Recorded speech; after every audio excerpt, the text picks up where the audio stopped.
Good afternoon, good evening, depending on where you're connecting from. Thank you for joining me today.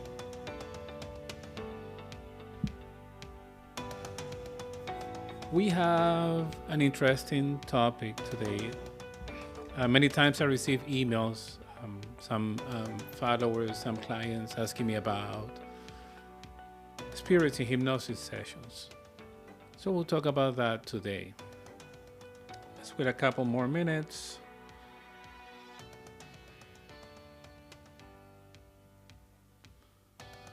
Making sure everything is working.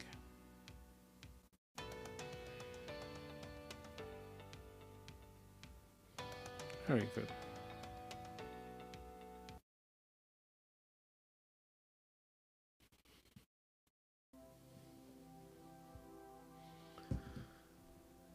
Good. Can you guys hear me? Is the sound okay? Is the volume okay?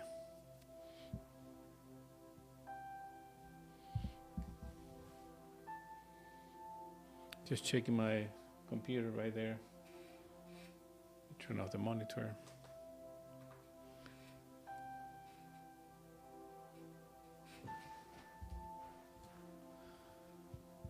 So, one of the questions that I'm always asked is how did I got to work with what we call lost souls in sessions? When I decided I wanted to learn hypnosis, actually I had read the book of Brian Weiss, Many Lives, Many Masters.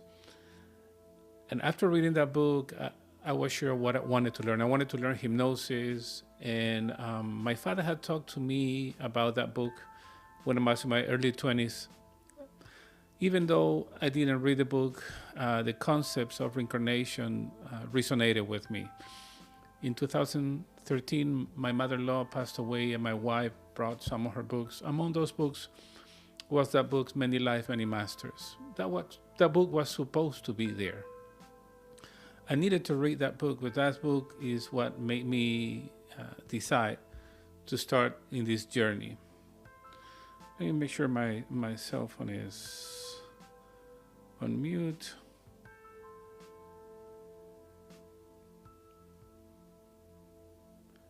Okay, good. So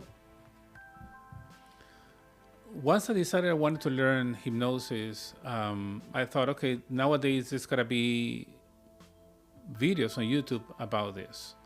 So I went to YouTube, and what I found first was Aurelio Mejia's videos, one of my teacher's videos.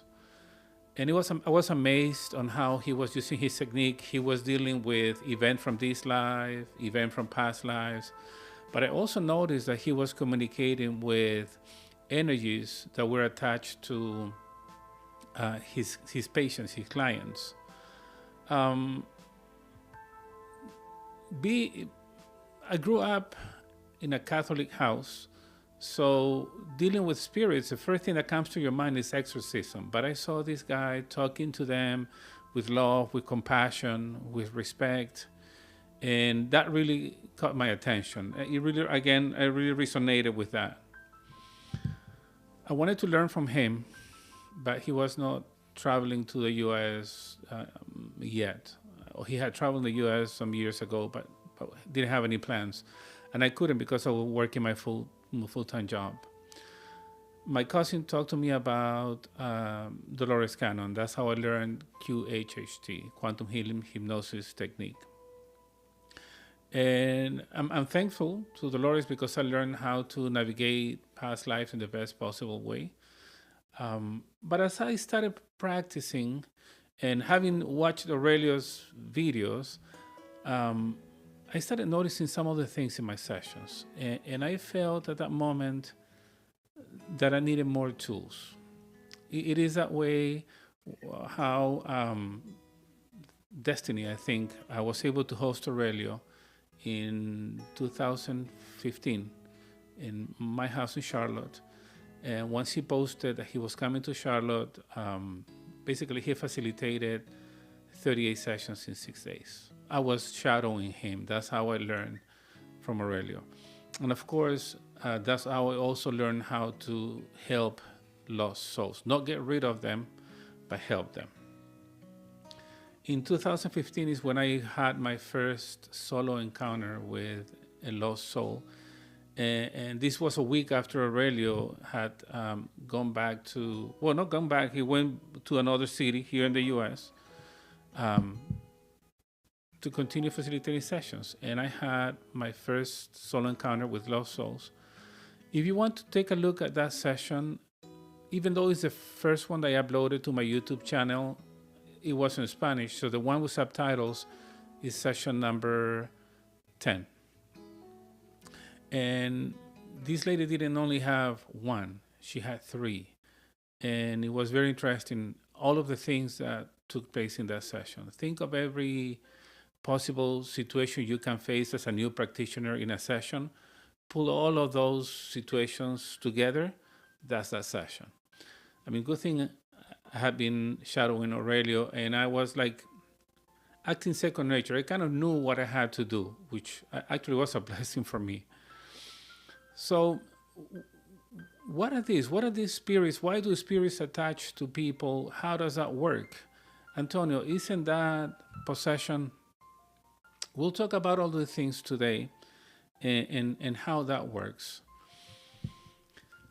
I guess if we're going to understand who we are as spirits, I would like to make a reference to the Spirits book, written by Allan Kardec and published, the first edition published in 1857.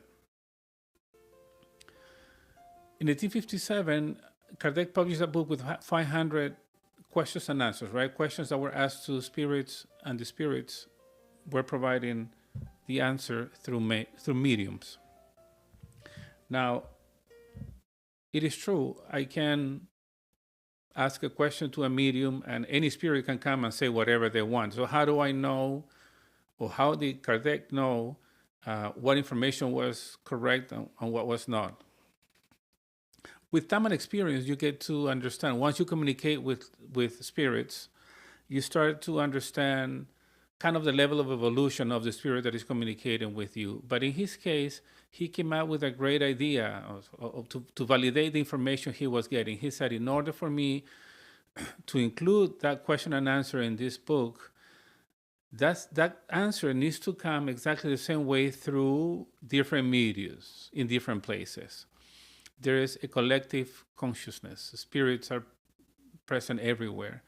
So he would ask the question to different mediums, and if the answer was the same, then that answer was going to be included in the book. Bulletproof system, let's put it this way. So the first edition there were 500 questions and answers.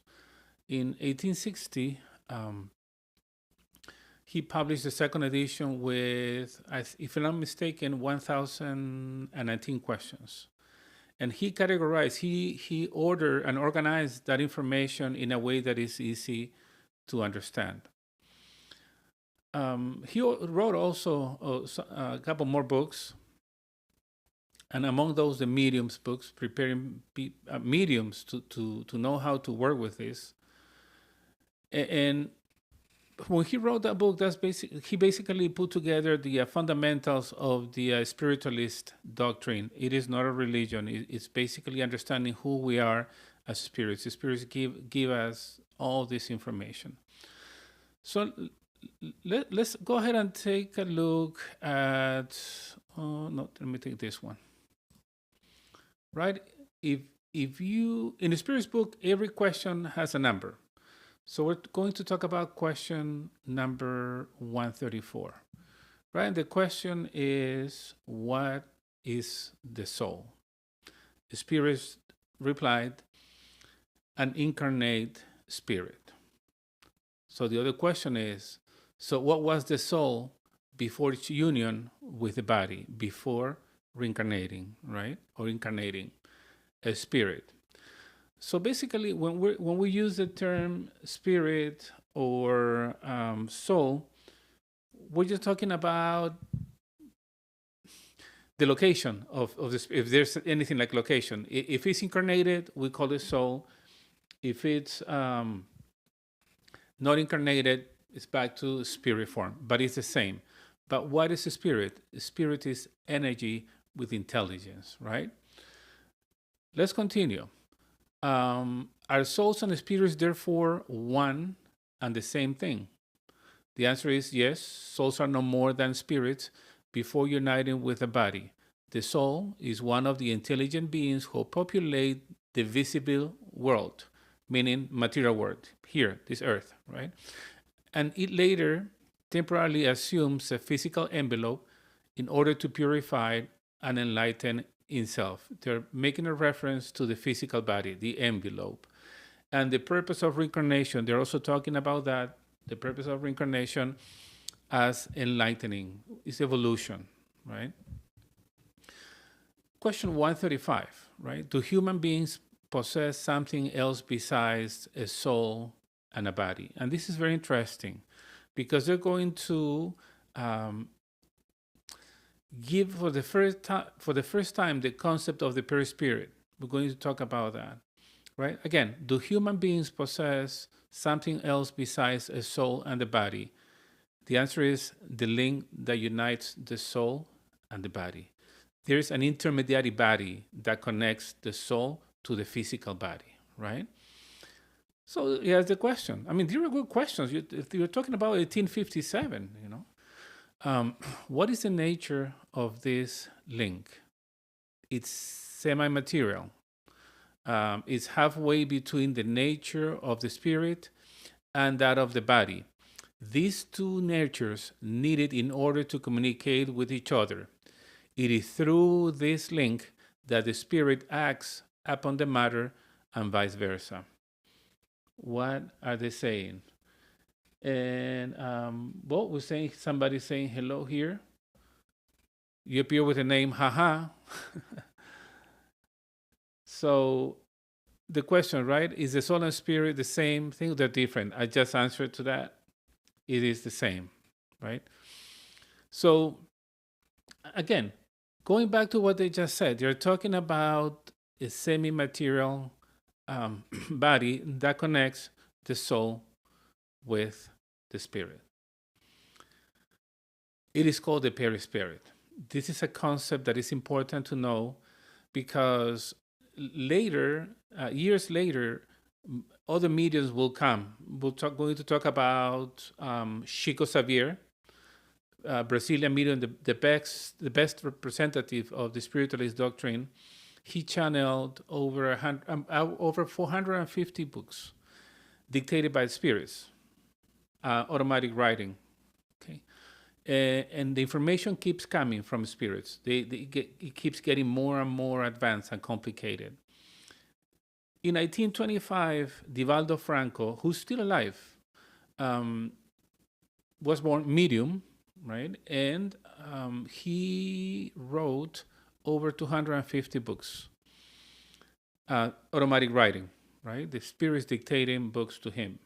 Out of those 250, around 58 were dictated by his spirit guide, Joanna de Angelis, who presents herself as a nun because in her previous incarnation she had been a nun. But she doesn't speak about religion. In 18 of those 58 books, she shares the concept of transpersonal psychology. And again, not about the church, not about religion. She even talks about some of the limitations that can create for us. And she keeps, and all the other spirits too, keep sharing more concepts of spirituality, and they keep mentioning the concept of the perispirit and the importance of this. So let's talk about the perispirit, right? Is the spirit per se without a covering, or as some insist, it is surrounded by some kind of substance? It says here, the spirit is surrounded by a substance that might look vaporous to you, but which still quite dense to us. Nevertheless, it is sufficiently vaporous to be able to raise itself up into the air and travel to wherever it wants to go. The spirit surrounded by the perispirit, which is like vapor, right? This is what we see when there's an apparition. When you see a ghost, you see kind of a vapor or plasma or ectoplasma. That's what it is. That is the apparent spirit, and has the ability to connect the soul to the body, but also allows the spirit to move around and float, right? Question 95. Does the spirit's semi-material envelope have a different form, or can it be seen? Yes. And it says yes, a form according to the spirit's volition, and this is how it sometimes appears to you in dreams or in waking state, and how it may take on a visible and even a tangible form. What do they say here? When you see an apparition, that's vapor, that thing that you see, that's what it is. More than once, you might have heard, I've seen my father, I've seen my mother, or a loved one that passed away. And it's strange because she looked younger than when she passed away. The spirits also explain that the soul can use the perispirit to take the form they want, or the age in which they identify the most with. Right. That's why sometimes spirits show up younger as what they were when they passed away.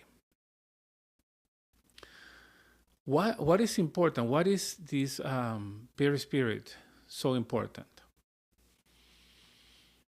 We will need to talk about a few things. Number one, whenever we bring symptoms from previous lives, from other bodies, for example, if we were hanged, right, in a past life, it is possible that we bring that symptom to this body. But how is that possible? It doesn't make sense, right? It doesn't make sense.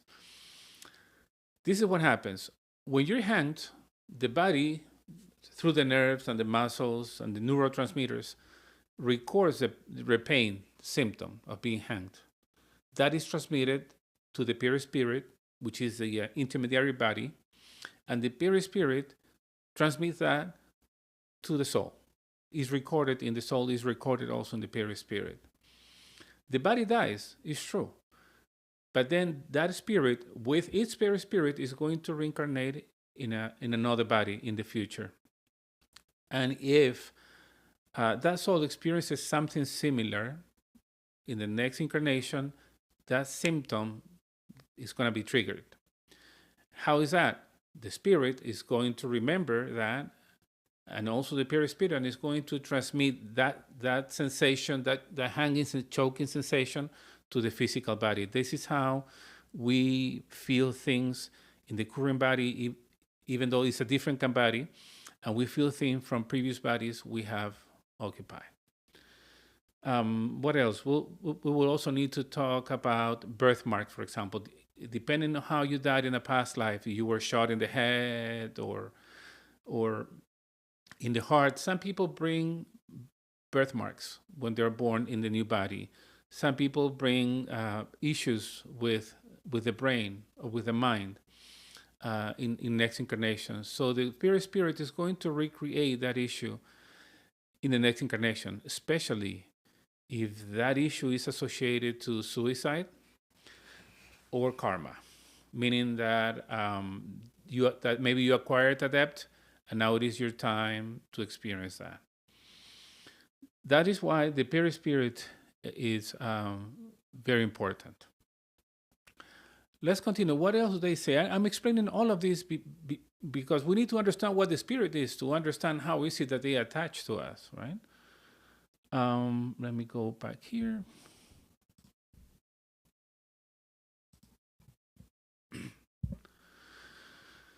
Now we're going to talk about death and the process of this incarnation, right?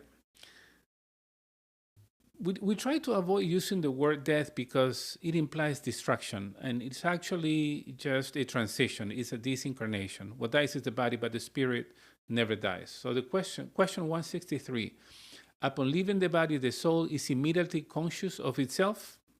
Here's the answer. Immediately is not the right word. It remains in a state of confusion for some time. It is true. I have found, and here's an interesting thing. It's not that I read the Spirit's book first and then I was experiencing things in sessions with my clients. It was the opposite. I was already experiencing these things in session with my clients. And it was when I read the Spirit's book that I was able to understand what was happening. I was able to put the label, the title to what was happening. And of course, it also helped me to understand many other things that were taking place. So the spirits experience some time of confusion at the moment of death and after the death. Some of them, and depending on how they died, if they died while they were unconscious, if they died while they were in the operating table, if they died of maybe it was they freeze to death, right? Um, anyway, every time the body was unconscious because he passed away, that can create can create confusion for the spirit, and the spirit might not understand that the body just died. Many times in sessions, I had to explain to my client, not the client, well, the lost soul becomes another client. I had to explain to this lost soul that its body had died. And this was causing confusion, right? Here's the other question. Do all the spirits experience the same confusion that follows the separation of the soul and the body to the same degree or for the same amount of time? The answer is no. It depends on how evolved they are. Those who are already purified are almost immediately self-aware because of their detachment from the matter during the corporeal life. However, carnal individuals with impure consciousness retain the impression of matter much longer. This is a little bit different from what I said, but here's the thing. We need to understand death. We need not to be afraid of death and understand the process. If you're aware of this, you understand what is going to happen, then this state of confusion, you might not experience it, or it's not going to be for too long. But there are some people that when they die, they're still linked to the body. They don't accept their death, or they don't want to leave their loved ones behind, or they're still attached to material things, their house, their car, their money, and that creates a problem, right? What else? What else are they saying here? Question 165. Does an understanding of spiritism have any influence on the shorter, on the longer duration of this confusion? The answer is it has a very considerable influence because the spirit understood what is situation will be beforehand, the practice of good and the purity of conscience, and the most influence, however. So again, it is understanding, this type of understanding, that is going to prevent us from getting confused or getting lost by the time our physical body dies. I hope that after everything I have studied and experienced, right, I hope that I'm not going to get confused, and I'm going to understand what happens. And this is why it is important that we help our loved ones to die properly, because at the moment of death, we're putting our whole reincarnation at risk. And why am I saying that? Because some people prefer not to tell the truth to their loved ones. They prefer to maybe keep them asleep. Oh, sedate them. I don't want them to be aware. I don't want them to feel anything by the moment they die. Or they just don't tell them what is going to happen. And the problem is that when they die and they wake up in this other dimension, the problem is that they're going to be confused, and they're not going to understand what is happening, right? So we need to help our loved ones to become aware. If they're dying, to tell them exactly what is going to happen. Help them complete whatever is pending. Help them do whatever they were not able to do. Forgive, be forgiven. Don't allow them to go with any pending issues, because that can cause soul entrapment. I remember last year I was invited as a speaker to a past life therapy event, And one of the other speakers, a doctor in Spain, was saying in that for doctors, it's important to become their patient's conscience at the time of death, because some of these people get unconscious before the body dies. And he said it is important that we become their conscious, and what is unconscious is the body, not the spirit. The spirit is processing everything. I mean, in the soul, right? It's processing everything. So he said, we need to tell them this is what is happening to your body. In a moment, you're going to lose this and this function, and you're going to detach, and you need to look for the light. Tell them exactly what is going to happen. We need to help our loved ones die properly.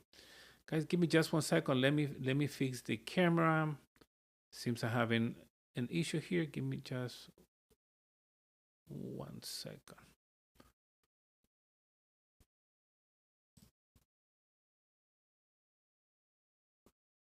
It is right there. We're going to talk about that next. We're still talking about the confusion. Hold on 1 second. Yeah, sometimes we put the tripod and everything, but the camera moves.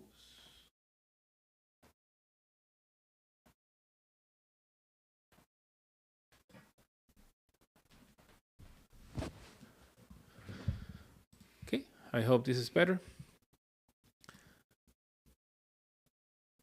So we already talked about the confusion that spirits suffer when the body dies, and how they can easily become lost souls.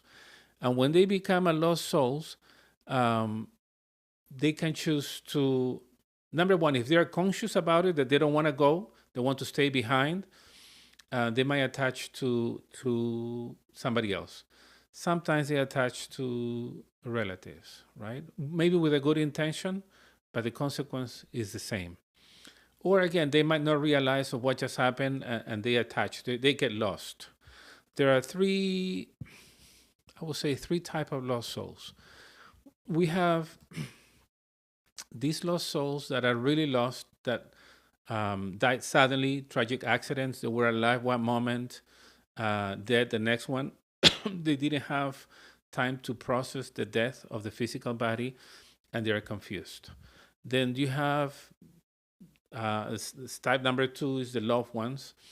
Those are the ones that decided for some reason to stay back. I want to stay with my son, with my daughter until they get married. I'm going to stay with my wife or my husband, so that we can cross over together. And they might have a good intention, right? I want to stay with them and protect them. But the problem is that once they attach to their vibrational field, through their perispirit, they transmit to our perispirit all the symptoms they had before they passed away. If they had a car accident, if they had a heart attack, if they had Alzheimer's, for example, right? The person, the host, start experiencing all of these symptoms, and it creates confusion. How is it possible that I'm feeling these type of things if I had not had any of these issues, right? Or maybe somebody that committed suicide attaches to a person, and now this person starts experiencing depression and thinking about committing suicide. It is information transmitted by spirits. Let's hold for just 1 second. Julie, thank you very much. Hello, I adore you. And Alba, thank you very much. Question: how do we find out what happens when you leave the planet? You're talking about the process of leaving the body. We're just talking about it. But if you want to understand what is happening in this case, when you go to the spirit world, the space in between lives, I would recommend you to read the book of Michael Newton. Journey of Souls, Destiny of Souls, or Life Between Lives. Laura, hello. Thank you for joining from Colombia. Laura's a good friend. And Laura is, she's an expert in the spiritualist doctrine. She has her own YouTube channel in Spanish, and she shares all this information as well. So she's saying, thank you for teaching us about the perispirit. Perispirit is a very important component.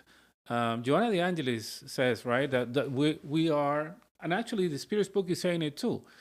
We're composed of three bodies: the spirit, the perispirit, and the physical body. And the perispirit is what brings issues from other lives. And that's also influenced by the way the body died, also influenced by karma, things that we have done. And now the perispirit is going to create and shape the body according to what we need to experience in this life. Um, what else? It's also a lesson, right? What spirit says is that the perispirit keeps shaping the body constantly according to what is needed. So we'll see what else. So a lot of people say this is possession. Possession does not exist. This is what spirits are teaching us. It is an attachment. They attach to our vibrational fields. Let's see what they say, right? Question 473. Can a spirit temporarily take over the corporeal envelope of a living person? In other words, can it enter an animate body and replace the spirit incarnated in it? The answer is a spirit does not enter a body as you enter a house. Instead, it associates with an incarnate spirit who has the same defects and qualities so that they can both act conjointly. Nevertheless, it is always the incarnated spirit who acts upon the matter enveloping it and according to its own wishes. A spirit cannot replace the one who is incarnate because the spirit is connected to the body until the time set for the end of its material existence. And this is very interesting, right? Because when somebody talks about possession, sometimes they refer to replacing the spirit, take over the body and throwing away the other spirit. That doesn't exist according to the Spirit's book. And I'm not just repeating like a parrot, right? What the book is saying. I encounter the same thing in my sessions. Um, I have not encountered possession. It is just an attachment. And at the mercy of lost souls, not really. They're telling us that in a way we're collaborating with them. We are attracting these souls according to our behavior. If you're addicted to drugs or alcohol, if you're addicted to sex, you're going to attract the spirits that resonate with you. Let's put it that way. We are like radio stations. We transmit a signal, a frequency. And if my radio station transmits rock music, who is going to tune in into my station? People that like to listen to rock, right? So if I transmit addiction to sex, for example, right? Who are going to tune into my frequency? Those that had the same addiction. And they will attach to me in order to keep experiencing through me what they used to experience when they had a body. Same thing happens to with a cigarette or drugs or alcohol. I am not saying that everybody that has this type of behavior has an attachment. All I'm saying is that we attract them, right? This is why when I'm working with my clients and we run it or I run into a lost soul, one of the questions I ask is, when did you attach to my client? Why is that important? That's going to tell me what the vulnerability was, what the vulnerability was, right? What's my client going through in their lives before this happened? Let's continue. Question 474. If there is no such a thing as possession per se, that is, the cohabitation, and let me make my screen bigger. Again, if there is no such a thing of possession per se, that is, the cohabitation of two spirits in the same body, may a spirit nonetheless find itself dependent of another spirit so that it sees itself subjugated or obsessed by it to such degree that its own will is in some way paralyzed. That's interesting. Here's the answer, right? Yes, and these are the truly possessed. If we're going to talk to something about similar possession, right? Similar to possession, truly possessed. You must understand, however, that this kind of domination never occurs without the participation of the one who suffers it, meaning the owner of the body, right? Either through weakness or desire. Epileptics and insane individuals have often been taken as being possessed, but they are in need of a doctor rather than an exorcist. And I don't like the word exorcist because I'm not going to disrespect a spirit or call them evils or demons, right? So this is what happens. If you see that human figure there and it has some layers, that's our aura. And our aura has different layers, right? When, let's say I'm here in my office and if there is a spirit present in the same space, that spirit is transmitting again with set radio stations. It's transmitting its signal. It might start to interfere a little bit with my own signal. And you know how interference sounds, right? So it is kind of the same thing. I'm gonna start getting some thoughts, some things that like don't make sense, right? But it's not an attachment. Once they attach to my aura, let's say the outer layers, right? That's an attachment. They start interfering with my frequency, with my energy. And it is at this moment when I start getting their thoughts, their emotions, their physical symptoms, the symptoms they had when their body died, causing a lot of confusion because I must say, I don't know why I'm depressed. Nothing has happened to me.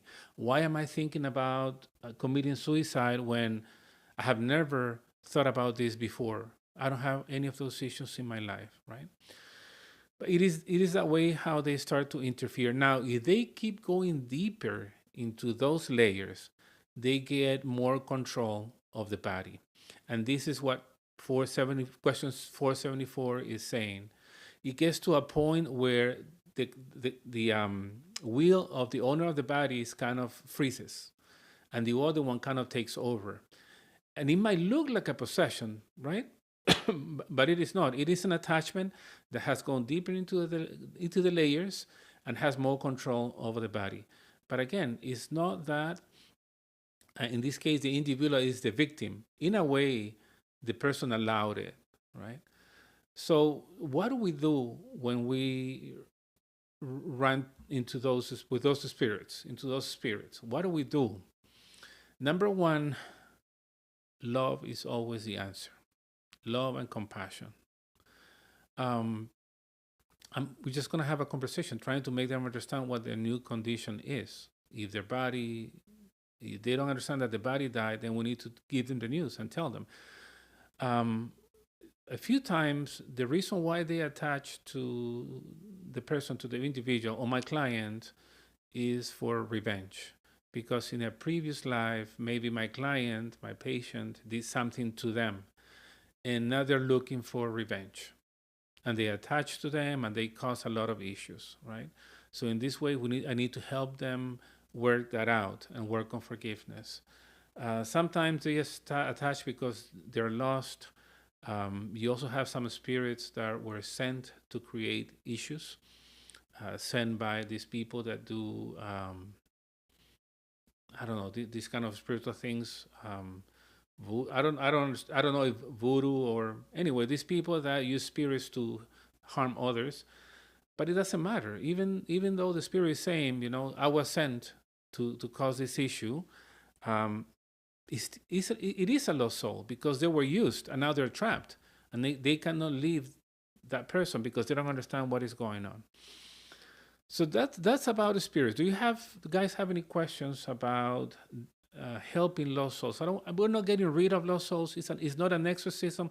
Exorcism it comes from Catholic Church, and I don't resonate with the way they approach spirits. Right? If you're lost, if you're confused, if I start calling you demon, evil, go to hell, get out of here, how are you going to react? Right? So we know we use love, compassion, and understanding, and patience. We need to help the spirit. We need patience. Do you have any questions about spirits?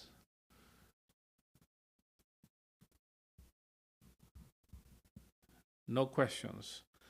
So let's talk about session. Give me just 1 second. Let me check that everything is working properly here. Let's talk about session number 10.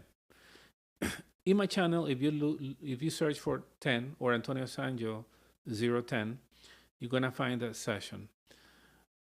That was my first soul encounter with a lost soul. My energy, my technique, my style has changed a lot since that. It's been what, almost 10 years since that session took place.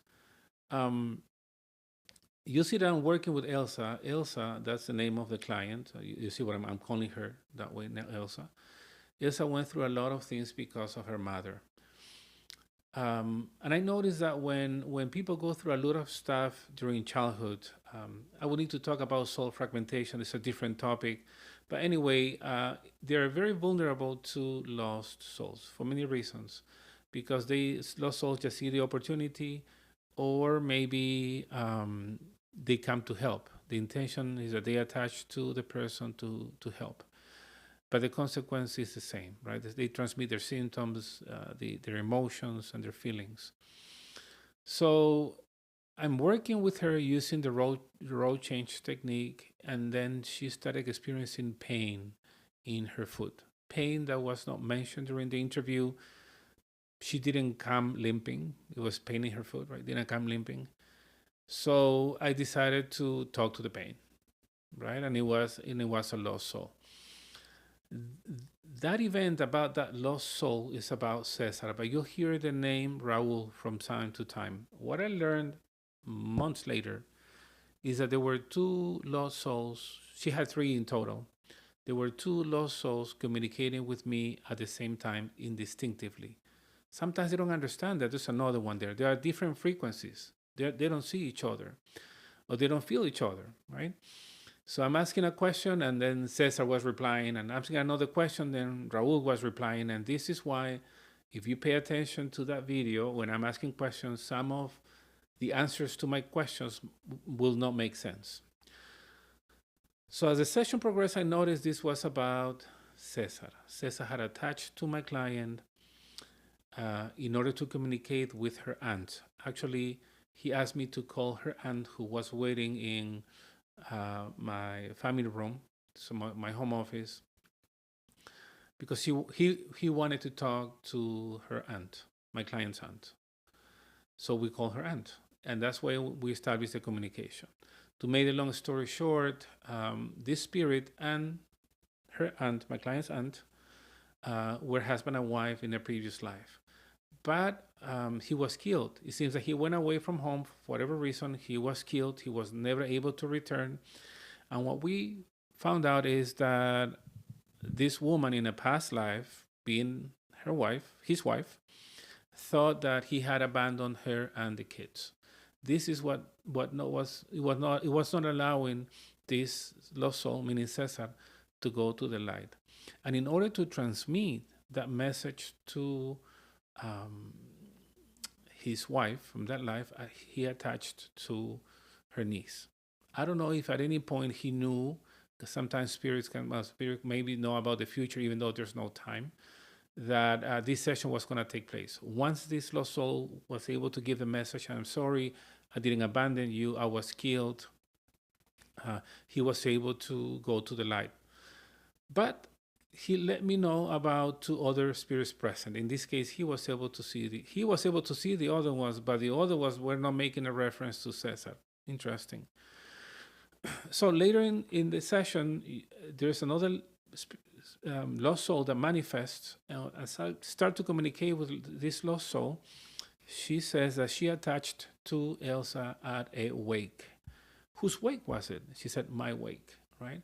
It seems that her mother brought her to this wake at a very young age, and this lost soul attached to her because what was common between the two of them is that this lost soul also suffered a lot because of her mother, right? They share the same issue. So I was able to work with her, and she went to the light. So Cesar went to the light, then this lady went to the light, this lost soul went to the light. And then at the end, Raul showed up again. And Raul was there asking for forgiveness, basically. Something happened. You'll need to watch the session. I don't want to talk about those details. Um, at the end, he needed forgiveness, something that had happened between the two of them. And Elsa didn't want to forgive, right? We have done many things in past lives. So in this case, she went back to a past. I asked her to go look for a life where either they might have been together or maybe she had done something similar, and she found that life. Once she realized what she had done, she was able to forgive. What else happened in that session? Something that I didn't understand for quite some time. Almost at the end of the session, the consciousness of the father will manifest and start talking to his daughter, Elsa, and also to his sister, Blanca, who is sitting next to Elsa. And I was trying to make sense of what was happening because I knew the father was alive. How is it that his soul, his consciousness, is manifesting through his daughter in a session, right? What's more, asking his sister to bring him to where her daughter was, meaning a session with me. I met the guy a month and a half later. What else happened in that session? As I said, imagine every possible situation you could have faced um, in a session as you're studying your practice, and that was the session, right? Then a little bit later in that session, almost at the end, the consciousness of Elsa's mother will show up saying, I am the mother and I hate them all, right? And I started communicating with her. She was telling us how much she hated her daughter and her daughter's grandparents. And I also had to work on that with her. But again, I was trying to make sense. This was the first time I experienced this. Is this a lost soul? No, it is not, because they're alive. And the answer to this, in case you want to know, is a thought form. Is when we project part of our consciousness to someone, either consciously or unconsciously. And this is what was happening at that moment. So a very interesting session. Session number 10 in English, meaning subtitles in English, but it actually session number 1 on my YouTube channel, but that one is in Spanish with no subtitles. What else? We've got a couple more minutes here. Another session that I had recently, and it has happened quite a few times, is when I start the session, and during the interview, I'm communicating with my client with no issues, right? I start my induction, and then my client is not talking to me. As I count from 5 to 1, and I ask them to look for the first, let's say, sad memory, their sad event. Silence. I can see they're moving their eyes, I can see facial expressions, but they're not communicating with me. And I keep on and on insisting, right, until the moment they communicate with me, but there's something else going on because she was not talking, even though I knew she was processing something, but also as if he was confused. So I took her to another event where she had a headache. Let me look for the number of this session so I can give you this number. You can see it. Hold on. Session number is one of the last ones.